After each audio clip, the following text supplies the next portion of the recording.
Pug Winokur becomes our new Hollywood Square up here in the left-hand corner, and it's going to be DynCorp, Haiti, and me, since Pug Winokur is going to take us back to Enron and the Bush years and the Promise software, which goes all the way back to 1984, the Promise software scandal.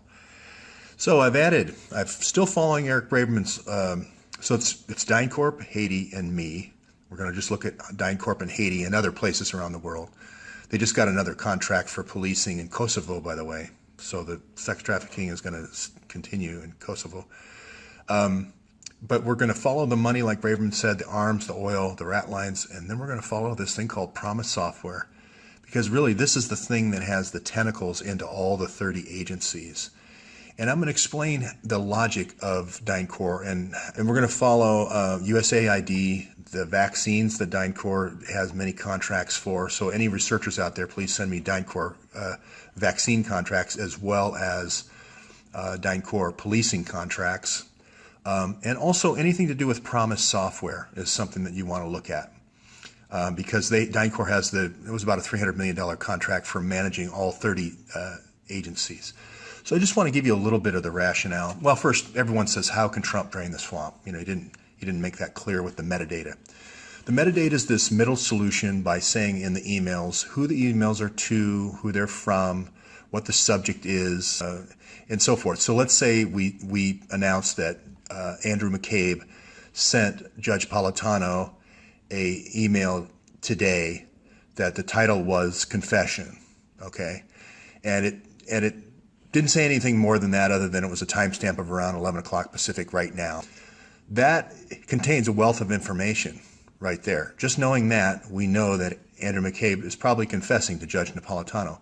If, for instance, if I said Andrew McCabe and I said quid pro quo here, you know, to Patrick Kennedy, and it said, can I have 200 agents in Iraq so I can do whatever I'm doing in Iraq, managing traffic of some type, for the counterterrorism division versus, you know, 200 agents to go look for who killed Monica Peterson. If the subject line was Monica Peterson, that would also be very interesting. And so that's why I say the metadata is a good solution. It's draining the swamp without setting off a nuclear bomb in the swamp. It has an ace in the hole because a lot of these emails went out to Israel, China, Russia, and there's going to be, I think it's going to be North Korea and one other group that hacked this system. Human server I'm talking about now. So again, I love reading this. No grand jury, no subpoenas, no court orders. You know, this is Kallstrom, the assistant director of the FBI. Immunity to the co-conspirators. I mean, co-conspirators all in on the same interview. I mean, these are crazy things the FBI never. I'm going to give you the rationale that DynCorp actually uses why they can do all this stuff. They kind of consider themselves like the farmers of war, after war. So you go in with Osprey Global, with Sid Blumenthal and your CIA guy, you know, Drumheller and General Grange, and you topple it, and they get paid their money, and then they leave. And then the police come in, and they go, hey, wait a minute. We're actually making money in this control operation because we're making money off the girls, we're making money off the kids, we're making money off the organ harvesting, we're making money off of micro loan sharking, etc. All these different businesses that DynCorp is in all these different countries. So Pug Winokur is saying, hey, I earned this money. I made this money. Now, don't ask me how I made it. You know, I had to use a lot of women as bait, and then I had to blackmail a lot of, you know, generals and politicians and whatnot to gain control of the country. But I made this money. So we're going to keep this money in a side account. The same thing with the secret oil drilling in Iraq. Hey, we made this money. This is the company's money. That's why they call the CIA the company. This is the company's take. Same thing with for mining assets and so forth. So their idea is, hey, this is money set aside in the dark budget for us, you know, that we can spend however we want. That's why you still see torture and everything else. This is a money-making operation, okay? And the money is kept in, you know, thousands of accounts all over the world. And the Promise software is the glue that glues it all together. And Pug Winokur's company, since 1984, has had the software to glue it all together. So that's why I say Promise unlocks the whole deal. Okay, so just as a reminder, Steve Feinberg is Trump's top economic advisor. Now, Feinberg was smart. He bought it recently. Cerebus Partners bought it recently. And you can see the background, Boesky, Madoff, Milliken. So it's already not a good start. But he really should. You're going to lose trust in the government if you don't publish the metadata. And just say, look, here are all the businesses we're in. We're going to flip the cards on DynCorp. We're getting out of the vaccine business. We're getting out of the sex trafficking. We're getting out of the organ harvesting. We're just going to go back to training police forces. We're going to go back to fixing jets. And we're going clean. That way, DynCorp's reputation isn't hurt. And they're going to make a lot of money from just those regular operations of maintaining all this. Just go clean. I mean, it's just the perfect time now with Trump just to go clean. The investigation keeps going. We're going to find the money because you're going to get the Promise software and the Palantir software. The Palantir software knows where all the assets are. It not only knows where the money is, it knows where the girls are, it knows where the women are, it knows where the terrorists are, and so forth. Okay, so again, this is the enemy. This is an enemy combatant. They call them bite-sized terrorists. Once we identify the Syrian people as the enemy, then everything is fair game. And this has been true in Afghanistan, Iraq, Yemen now, Syria now. As soon as we define that as an enemy combatant in the Palantir software or in the war in the war software, this is an enemy combatant, and everything is fair game. So this is also fair game. And again, I mentioned in the last video, the idea is we not only took out a bad person, we created a new life for a great person. So that's the logic. You're going to see the DEA in '73 is created, basically is split off from the CIA to compartmentalize this drug business, to compartmentalize the drug running business. And you're going to see these sex parties over and over. This is the Secret Service sex parties. This is the DEA sex parties.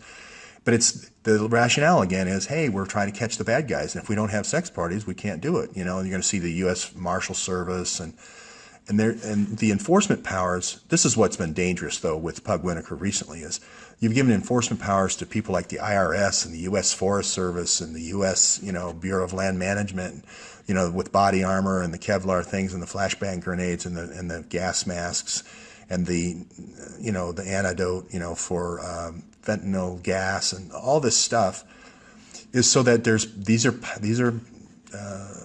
they're going to create a shadow account. They're going to create a dark budget account or a dark money account for all these brownstone operations. These are all brownstone operations, and they're going to say, okay, that's our money. And in the Promise software is going to be charting this. The Secret Service will have a dark account. DEA, anybody who has enforcement capability that's doing asset forfeiture will have a dark money account. Okay. The guy who came closest to this, he wrote a book called Crossing the Rubicon. Michael Rupert did. And he came really close to explaining all this before they kind of took him out. Gary Webb had a big chunk of it, but he didn't have the comprehensive look at all this like Michael Rupert did. And one nice thing about the CIA and the counterterrorism division of the FBI, when they run this kind of, disparage and destroy and disrupt and then death, they're really focused on this DDD that they're doing. JTTF is the same exact program. So again, I do want to. There's 3 or 4 books on this that I'll add, but 3 or 4 people have written on this Promise software and how it unlocks the thing. They call it the octopus. I think one book was written called the octopus. But this idea that tentacles are spread everywhere, and every one of these has whistleblowers now that is doing that. So that's why I make incremental videos. You're going to see that this deletion that Hillary did of these 2 terabytes with the missing money. I never meant to say DynCorp had $6.5 trillion. What I am saying, though, is they are the ones who do the disbursement of the hidden budget. So let's say the hidden budget has $6.5 million in it that's hidden in all these accounts all over the world. They're the ones that disperse out money in the dark budget, okay? So they're more like the U.S. Treasury, the dark U.S. Treasury, okay? That's what I meant to say. I don't mean to say that DynCorp has 6.5 trillion. Assets of war. Let's put it this way. Let's say this is Vietnam, and these are the shoeshine kids. These are assets of war, and they're to be farmed. So as kids, they perform begging, and then they're old enough to be sexual, and then once they are sexual, then if they have kids, then that property is owned. They're marked, and the Palantir system is an enemy of the state or enemy combatant from the beginning. And this is the process, and let's say this is the father, his heart is fair game, to be used however, or he can be put in the mine because Victor gets the spoils in this, and it's either black or white. And the wife can be turned into prostitution and then harvested whenever she's no longer attractive. These are spoils of war. So, I'm not the one saying this. Robert Boyce is the one saying it. The 650,000 emails contain child exploitation, sex crimes, perjury, obstruction of justice, money laundering, and pay to play. Okay, 26 or 40 years on the force. And here's the slow kill program again. And I'm hoping, that I get a sniper team named after me. I guess I have to write a book. But Michael Rupert's Crossing the Rubicon was the closest to unraveling this, which was he was at the heart of the Promise software and so forth before he was kind of disrupted out of existence. So I'll leave it there. I just think Mike Chernovich, on Twitter just did a FOIA for all these records because these kids made these parents made these settlements with these kids not knowing it was a government program. So once it's a government program, they have a right to go as far as they need to go with a grand jury and getting an investigation and unhooking this.